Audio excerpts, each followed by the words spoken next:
भक्ति में स्नेह की आवश्यकता है। स्नेह तब माना जाएगा कि आपका भगवान से स्नेह है जब आप अशरण होंगे, आपका कोई नहीं होगा। कोई यदि है आपके जीवन में प्रभु के सिवा, तो अभी प्रभु से स्नेह में बाधा है। जब हम अशरण हो जाते हैं, कोई हमारा नहीं आगे पीछे, जब देखो केवल प्रभु ही नजर आते हैं। जैसे महामहिम प्रेम मूर्ति श्री मीरा जी कह रही, मेरे तो गिरधर गोपाल दूसरो न कोई, दूसरा कोई नहीं। तब अशरण शरण श्याम जू को बानो। प्रभु का एक सिद्धांत, एक नियम है, एक बाना है कि जो सब जगह सब संबंधों को छोड़कर प्रभु की शरण में आ जाता है, भगवान उसे स्वीकार कर लेते हैं। हरिराम व्यास जी कह रहे, असरण शरण श्याम जू को बानो। व्रत है उनका, नियम है, जो अशरण होकर समस्त संबंधों का त्याग करके एकमात्र प्रभु की शरण। कितना सुख है! उस सुख का अनुभव तब होता है, असुविधा, तिरस्कार, अपमान कोई पास नहीं, तब आनंद आता है उनकी कृपा का, उनके संबंध का सुख तब अनुभव में आता है। असरण शरण श्याम जू को बानो। भगवान कृपा करे कोई हमारा न रह जाए, भगवान कृपा करे हमारे जीवन में कोई हमारा न रह जाए। वैसे सब लोग मांगते हैं भगवान कृपा करे सब हमारे सुरक्षित रहे, लेकिन हम ये चाहते हैं, बोले तुम्हारे हाई कौन है नहीं, तुम्हारे हाई कौन है? नहीं, तुम्हारे जितने तो दो चार है, हमारे तो बहुत है। उदार चरिता नाम वसुधैव कुटुंबकम, पूरा विश्व हमारा है, क्योंकि विश्वात्मा भगवान हमारे हैं। नाते नेह राम के मनियत स्वद सुसेवित, जहां लो अंजन कहाँ आंख जय फूटे, बहुतक कहो कहाँ लो। वो अंजन किस काम का जिससे आंख फूट जाए, वो संबंध किस काम का जिससे भगवान का संबंध फीका पड़ जाए। बड़ो बिरद पतितन को पावन, जिनका व्रत है, जय घोष है, पतितों को पावन करने वाले। बड़ो बिरद पतितन को पावन, भक्तनि हाथ बिकानो। असरन शरण श्याम जू को बानो। असरन शरण श्याम जू को बानो। सुख नारद जाको यश गावत, शिविरंची उर्गानो। हित ही को हित मानत नागर, गनत न रंक नरानो। गनत न रंक नरानो। असरन शरण श्याम जू को बानो। शिव शंकर आदि बड़े बड़े महापुरुष जिनके चरणों का आश्रय लिए हुए हैं, वे प्रभु केवल प्रेम का संबंध मानते हैं। हित ही को हित मानत नागर, गनत रंक नारानो। कोई धनी है, निर्धन है, उच्च कुल का है, अधम कुल, ये सब भगवान ने। जो अशरण होकर भगवान की शरण में आ गया, उसे पावन कर लिया, अंगीकार कर लिया, अपना बना लिया। दया सिंधु दीननी को बांधो, प्रगट भागवत कहानो। रजधानी वृंदावन जाकी, रजधानी वृंदावन जाकी, लोक चतुर्दश थानो। असरण शरण श्याम जू को बानो। असरण शरण श्याम जू को बानो। दया सिंधु है प्रभु, जो दीन हो गया, निर्बल हो गया, उसको भगवान ने अपना लिया। ये भागवत साक्षी है। जिनकी राजधानी, जिनका घर वृंदावन है, समस्त लोक लोकांतर ऑफिस है, लेकिन वृंदावन निज घर है। ऐसे ठाकुर को हो सेवक, कैसे और ही मानो। ये गर्व होना चाहिए, ये अभिमान होना चाहिए। मैं ऐसे ठाकुर, अब किसके आगे मैं सर झुकाऊं, किसके आगे हाथ फैलाऊं? सब दैन्य हैं विषयों के, हम दैन्य हैं प्रेम के। सब सेवक गुलामी कर रहे हैं विषयों की, हमें ठाकुर की सेवकाई का सौभाग्य मिल गया है। सब अपना मानते हैं, धन को, जन को, बल को, तप को। हम अपना मानते हैं अपने ठाकुर को। ऐसे ठाकुर को हो सेवक, कैसे और ही मानो। व्यास कलंक लगे तो जननी, जो न पितहि पहचानो। श्याम जू को बानो, असरन शरण श्याम जू को बान। जननी कहती है पिता है, अगर अब हम अपने पिता को पिता नहीं कहते तो कलंक लग जाएगा। ऐसे सदगुरुदेव ने बता दिया कि तुम्हारे जीवन धन प्राण धन ठाकुर है। अब ऐसे ठाकुर का दास होके किसकी तरफ देखो। तो भक्ति में स्नेह है। स्नेह कैसा? समस्त संबंधों से सबकी ममता ताग बटोरी, ममपद मनहि बांध बर डोरी। माँ भी, पिता भी, भाई भी, बंधु भी, रिश्ते नाते सब हमारे श्री हरि से है। तुम्हें माता च पिता, तुम्हें बंधुश्च सखा, तुम्हें विद्या द्रविणं, तुम्हें सर्वम मम देव देव। मेरे जो कुछ है सब ठाकुर जी है, सब प्रियालाल है। ये स्नेह होना अत्यंत अनिवार्य है, तभी भक्ति मानी जाएगी। अगर ये स्नेह नहीं तो फिर भक्ति नहीं हो रही, आडंबर हो रहा है, नाटक हो रहा है, दंभ हो रहा है, दिखावा हो रहा है। भक्ति में आंतरिक स्नेह इष्ट देव के चरणारविंद में। ज्ञान में समझ, न मैं स्थूल शरीर हूं, न मैं सूक्ष्म शरीर हूं, न कारण शरीर हूं। समझ आ गई, मैं आत्म स्वरूप हूं, मैं भगवत स्वरूप हूं। मैं इंद्रियों और मन का गुलाम नहीं हूं, मैं इंद्रियों और मन को प्रकाशित करने वाला हूं। मैं इंद्रियों और मन के शासन में चलने वाला नहीं हूं, मेरे शासन में इंद्रिया और मन चलने वाली है। ये समझ आ गई। ज्ञान में जिसकी ये समझ आ गई तो वो ज्ञानी। अगर ये नहीं समझ पाया तो समझ कर भी अज्ञानी ही है। वो अपने को भले ज्ञानी माने। जैसे स्नेह के बिना भक्ति नहीं, ऐसे समझ के बिना ज्ञान नहीं। वैराग्य, पूरे जगत में कहीं कुछ भी अच्छा ना लगे, एकमात्र भगवान, तो वैराग्य सार्थक हो गया। जगते भयो फिरे बैरागी, श्री वृंदावन रस में अनुरागी। कहीं कुछ न कोई व्यक्ति अच्छा लगता है, न कोई वस्तु अच्छी लगती है। कितनी देर कोई व्यक्ति हमारे पास रहेगा, कितने दिन रहेगा, आखिरकार मरेगा तो है ही। तो ऐसी मित्रता किस काम की? हम ऐसे से मित्रता करें जो हर क्षण हमारे पास रहता है, हर जगह हमारे पास रहता है, और जो निरंतर सनातन हमारे साथ रहेगा वो है प्रभु। इसलिए वैराग्यवान, कहीं भी किंचन मात्र भी, ना अपने शरीर से राग, न किसी के शरीर से राग, ना अपने शरीर के भोगों से राग, ना अन्य के भोगों से राग, बस केवल एकमात्र प्रभु की चरणारविंद से। तो वैराग्य सार्थक है।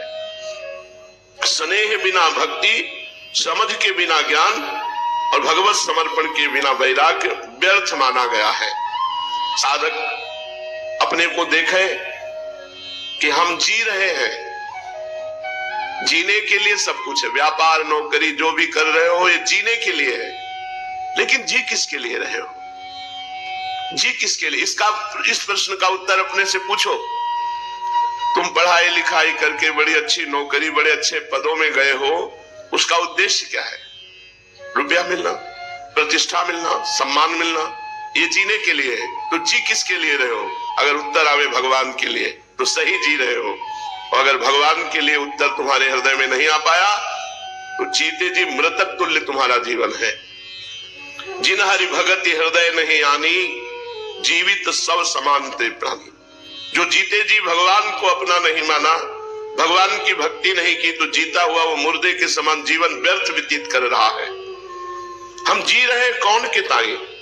अपने ताई, संसार के ताई, भोगों के ताई, या श्री भगवान के ताई? अगर उत्तर में श्री भगवान है तो जीवन सही है, अगर श्री भगवान नहीं तो व्यर्थ जीवन है।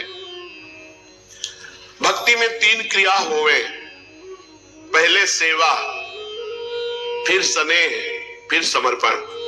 अपने ठाकुर की सेवा, समाज की सेवा, परिवार की सेवा, सबका फल भगवान से प्रेम हो जाना, और प्रेम का स्वरूप पूर्ण समर्पित हो जाना। भगवान से भी कछु न चाहे, स्नेह तभी होगा जब भगवान से भी क्या नाशवान पदार्थ मांगो। तुम्हें इच्छा हो तो भूखे रखो, तुम्हें इच्छा तो छके रखो, तुम्हें इच्छा महलों में रखो, तुम्हारी इच्छा झोपड़ी में रखो, फुटपाथ में रखो। ये मेरी जिम्मेवारी नहीं, आपकी है। मेरी सारी जिम्मेवारी आपकी है। मेरा केवल एक ही कार्य है, अनन्यस चिंतयन्तो माम। भगवान करे ये जना परिपासते तेषां नित्याभियुक्तानां योगक्षेमं वहाम्य। मैं योगक्षेम का वहन करूंगा, तुम केवल मेरा चिंतन करो।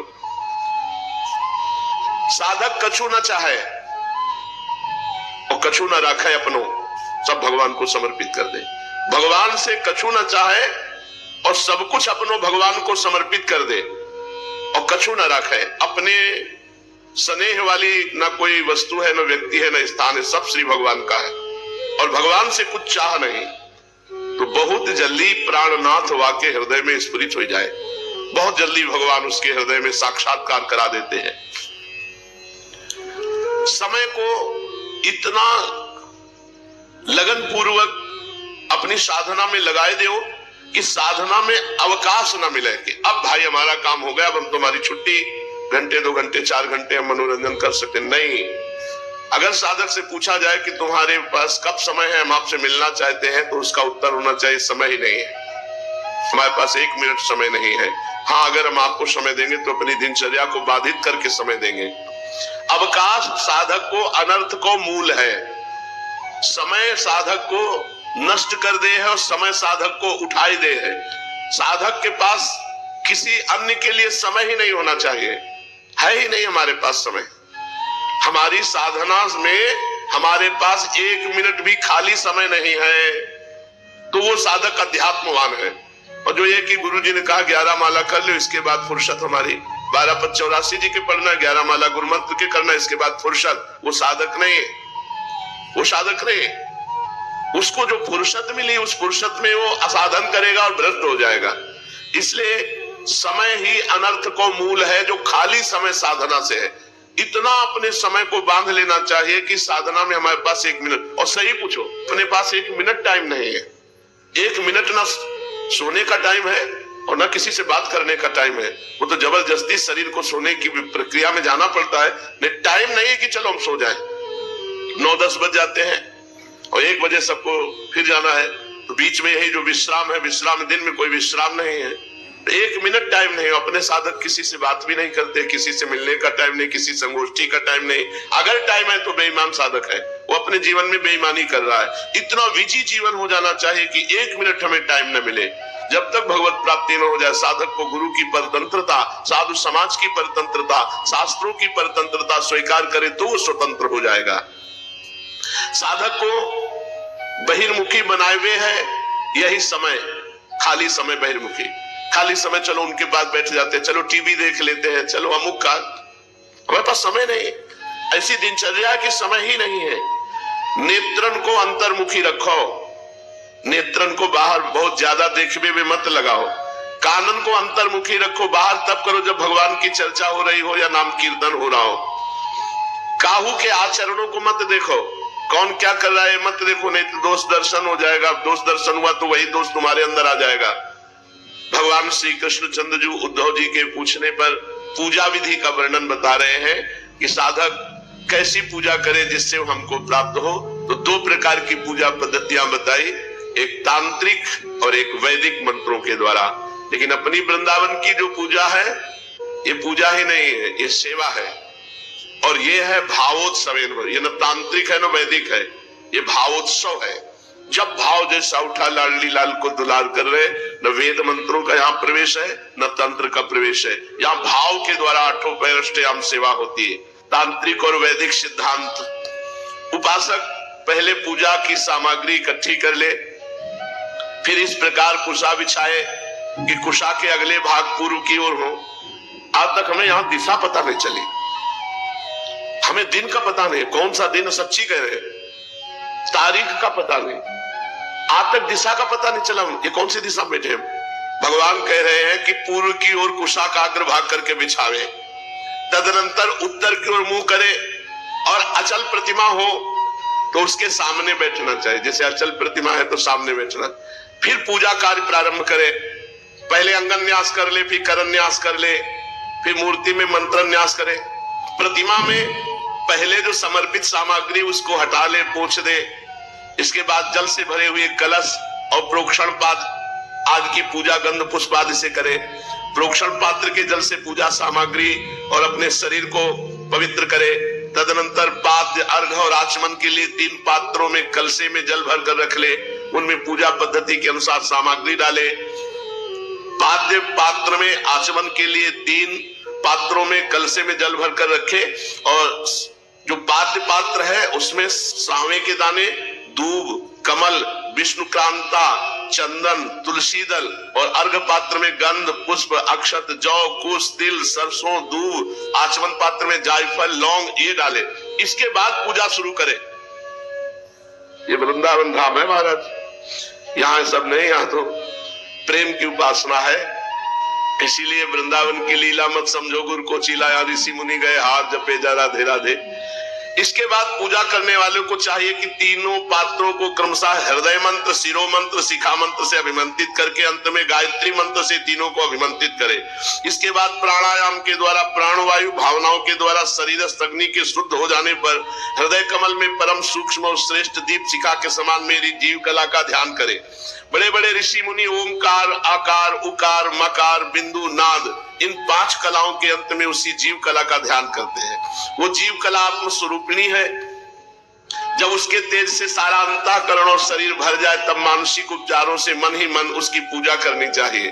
तदनंतर तन्मय होकर मेरा आवाहन करे और प्रतिमा आदि में मेरी स्थापना करे, फिर मंत्रों के द्वारा अंगन्यास करके उसमें मेरी पूजा करे। उद्धव जी मेरे आसन में धर्मादि गुणों और विमलादि शक्तियों की भावना करे।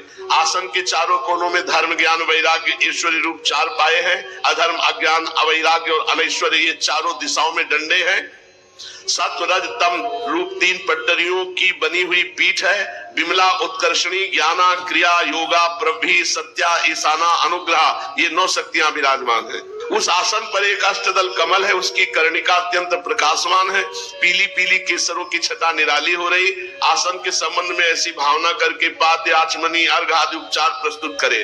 तदनंतर भोग और मोक्ष की सिद्धि के लिए वैदिक और तांत्रिक विधि से मेरी पूजा करे।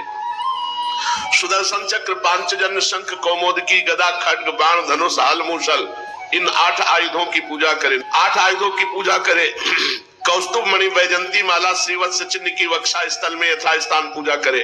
नंद, सुनंद, प्रचंड, चंड, महाबल, बल, कुमुद, कुमदेक्षण, गरुड़ के सामने दुर्गा, विनायक, व्यास, विश्वक्सेन चारों कोनों में स्थापना करके पूजन करे।